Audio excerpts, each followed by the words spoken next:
歡迎收看客家苗栗學院每日一客語新聞。第59屆6隊運動會在屏東聯絡國中開幕，係按多年來舉辦最大棚嘅一擺活動，總共有7000人次參與。行政院院長陳建仁、客家委員會主任委員楊崇正、屏東縣縣長朱春美共同參與加油鼓勵。活動包括19項賽事、小旅行、商業博覽會等，展現6隊文化多樣性。陳建仁院長強調政府重視客家發展，運動會精神延續客家先民團結精神，近來更創新。楊崇正主理表示，運動會見證了6隊組織嘅團結精神，表現了台灣文化資產。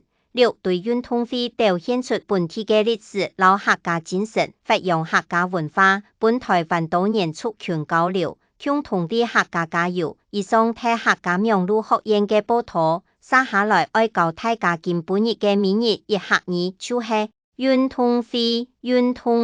6隊運動會比賽當精彩，6隊運動會比賽當精彩。唔學威猛，下一擺章來了。